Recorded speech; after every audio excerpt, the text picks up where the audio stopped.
在凯撒被刺杀的时候，屋大维才18岁左右。当时他在亚得里亚海岸的后勤部门做事，在知道凯撒身亡的消息后，便迅速赶回罗马，看他身为凯撒的继承人是不是能够迅速接掌他的大位。但事情远远不是他想的那么简单。大家好，我是克里夫。上一集我们说到，凯撒被一群不想要罗马走回独裁专制的元老院贵族们给刺杀，但这样的举动不但没有挽救共和体制，反而还加速它的崩解。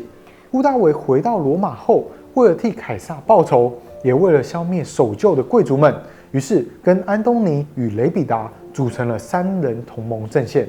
为了避免跟凯撒、庞培与克拉苏组成的同盟混淆，我们便称为后3头同盟。历史总是不停地重复上演，在后3头同盟追杀那些元老院的贵族们，取得政治上的掌控权后，后3头之间当然也发生了内斗。雷比达的军权被剥夺，安东尼更是跑到埃及与克利奥佩托拉结盟。讲克利奥佩托拉可能大家不熟悉，但说埃及艳后，应该大多数人就知道了。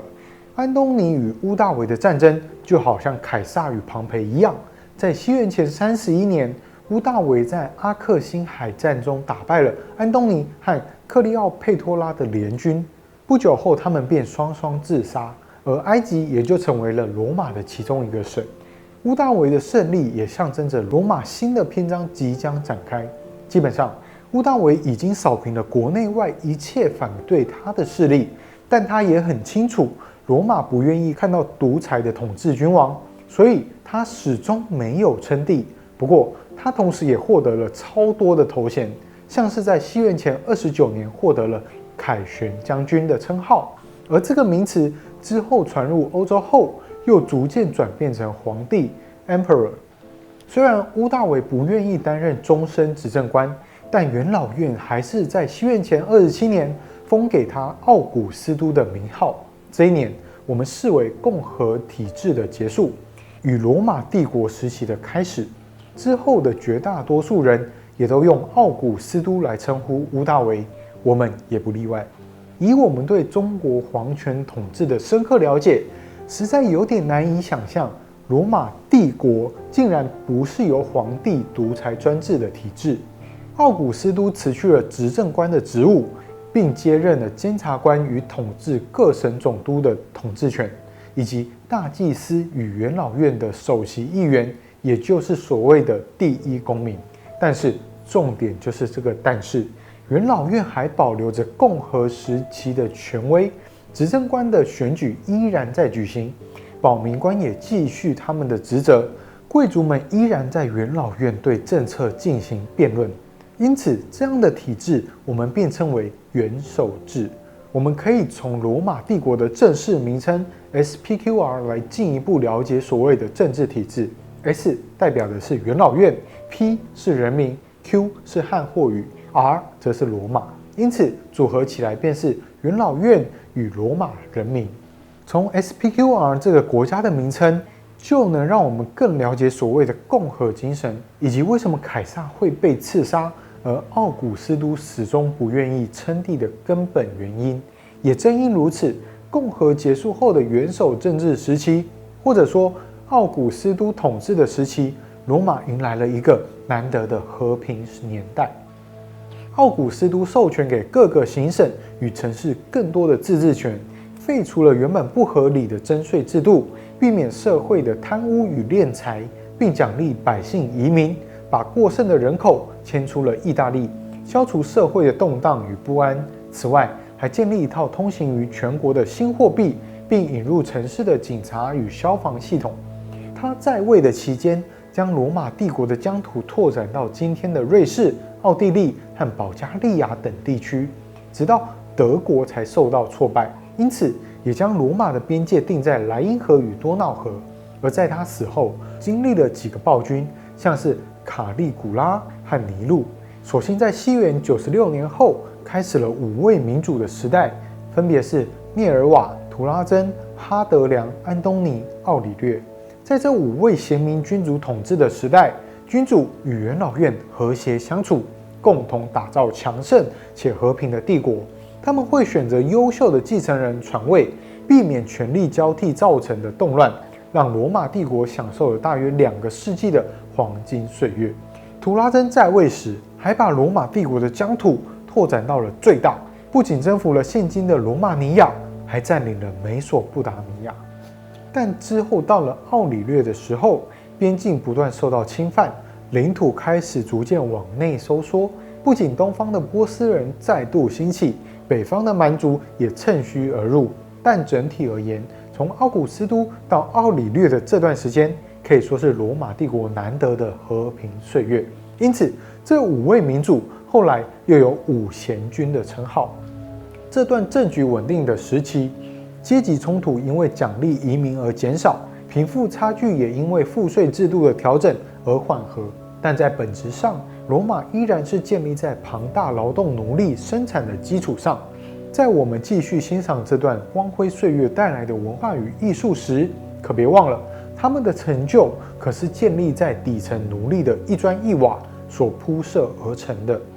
延续我们上一集时所说的，罗马的贵族们十分喜爱希腊的文化，更仰赖于西塞罗不遗余力的传播，让元首政治时期的罗马人普遍接受斯多葛学派的价值观。不过，这个时期的理论已经跟最初芝诺创立的时候有了些许的不同。罗马人保留了顺应自然规则的部分，并舍弃了受到犬儒学派影响的消极主义，改为重视政治与伦理道德，更添加了宗教的神秘思想。顺应自然，遵守规则，这跟罗马人古老的守旧习惯十分吻合。他们强盛的军国武力自然不会有消极的遁世思想，而第一公民与元老院共同治理帝国，当然也让他们热衷于政治与伦理道德的维护。所以，我们不难理解为什么斯多葛学派会在罗马的上层阶级中受到热烈欢迎。从富豪塞内加到5贤君之一的奥里略，都是斯多葛学派的提倡者。他们不仅强调顺从命运，以追求心灵的平静，也强调人们应该重视伦理与道德良知。在这样的氛围中，文学创作也深深受到影响，像是赫拉斯的颂歌就隐含了不少斯多葛学派的理论，而维吉尔的牧歌也表现出伊比鸠鲁学派中安和享乐的思想。更有名的作品《埃涅阿斯纪》则是讲述罗马建国的史诗。而奥古斯都去世后，文学则是受到了一点冲击，开始有了社会冲突的描述。无论是佩特罗尼乌斯、阿普列乌斯或马提亚尔的作品，都有讽刺社会现象的情况。这段期间的历史学家首推塔西塔斯，他带着强烈的道德情感抨击当时的帝国乱象，留下了不少振聋发聩的警示之言，像是针对罗马盛世的表象进行反讽。他们创造了一片焦土，却称之为和平。相较于哲学与文学，这个时期更精彩的是艺术上的表现，尤其是建筑和雕塑的部分。先说建筑，罗马标志性的建筑是圆拱和圆穹，加上他们将混凝土的技术应用到建设上，让他们得以建造许多公共建筑，像是剧场、浴池以及竞技场。除了可以容纳上万人的大型竞技场之外，圆穹直径高达142英尺的巴特农神殿也是罗马最著名的建筑之一。至于雕塑的部分，包括凯旋门、叙述浮雕、祭坛、全身或半身的雕像等等，多半表现出斯多葛学派中的价值观，不仅有独立的个性，还有自然主义的表现。另外，还有许多科斯林式圆柱、道路、桥梁等等，至今依然存在，还成为不少观光景点。不过，相较于建筑与雕刻，罗马人在科技领域就没有什么特别的贡献。唯一值得一提的是天文学家托勒密，他统整了希腊与罗马当时的理论，提出了宇宙是以地球为中心的天动说。这个理论广为流传，要一直等到文艺复兴时代之后，才逐渐被地动说给取代。而在医学上，则有一位内科医生茄伦，他把前人的研究加以统整，编辑成一部医学百科全书，并且又发现了血液循环的概念以及动脉的重要性。因此哪怕只有一小段动脉被切开，人类的血液都会在短短几十分钟内迅速流光。好，虽然罗马人的哲学与文学深深受到希腊影响，建筑与艺术令后人赞叹，科学与医学的突破不多，但他们在法律的领域上却是给我们留下了十分难能可贵的文化遗产。先前我们在第17集时稍微讲过，在罗马推翻国王后，平民与贵族阶级不断冲突与磨合，导致在西元前450年，透过12目表法的颁定，让平民能够了解当时的法律条文。而随着罗马不断的扩大，共和体制逐渐崩溃，奥古斯都开启了元首政治后，许多新的判例与条文也不断的融入罗马的法律当中。最终，罗马法主要由民法、万民法与自然法3种法律所组成。民法主要是针对罗马本土与他们的公民为主，包含元老院的立法、大法官的公告、古代的习惯以及元首的命令组成。而万民法顾名思义，就是针对所有的种族的法律，也包括了奴隶制度与私人财产的规定，主要是作为民法的补充，适用于罗马的外来居民。而自然法则是罗马法律中的经典，与其说它是法律条文，不如说它是哲学领域的精华。而自然法的创始人你应该也不陌生，那就是西塞罗。西塞罗认为，真正的法律应该是与自然一致的公正理性，且永远的存在于人间，也不能凭元老院或人民的力量使我们解脱它的约束。这样的法律是不是让你有种似曾相识的感觉？没错，这种有点抽象的法律原则观念，让自然法的位阶在国家之上，当然也在统治者之上。违背自然法的君王，当然就是暴君。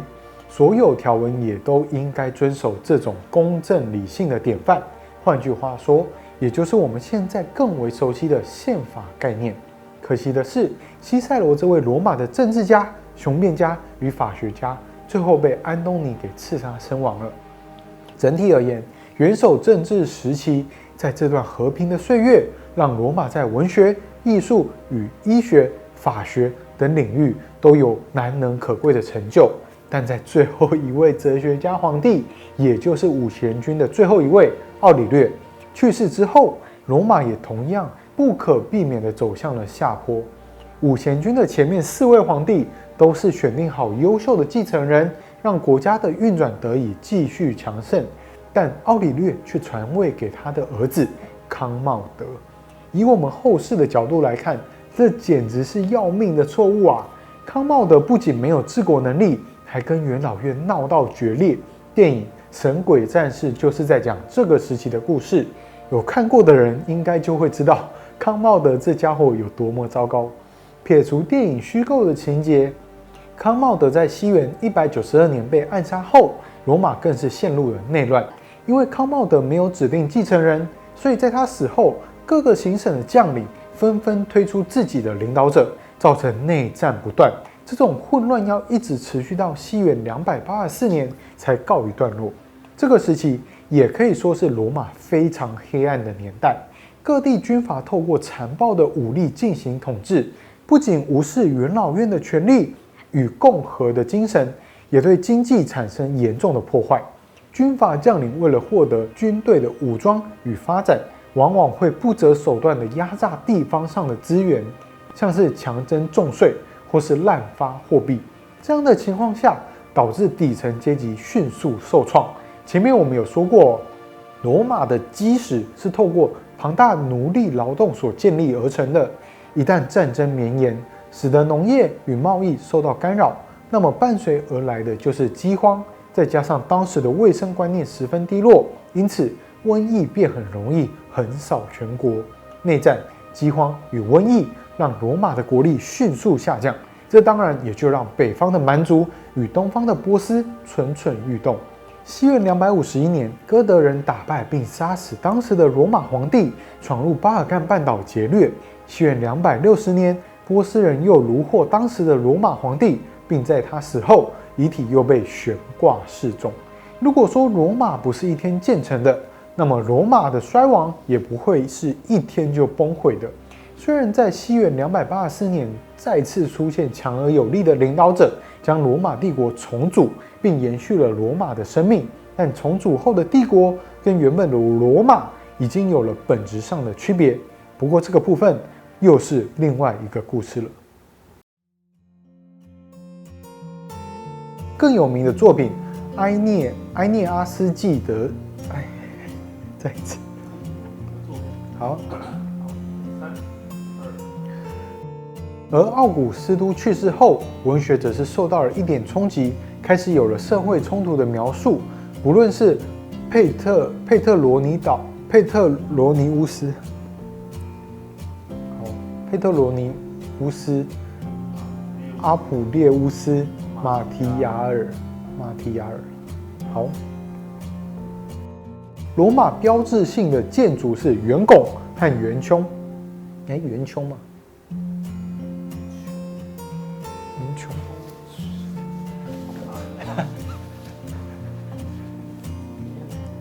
穹吧，穹，圆穹，对吗？圆穹，穹。好。西元251年，哥德人打败并杀死了当时的罗马皇帝，闯入巴尔干半岛，对，没错。再一次。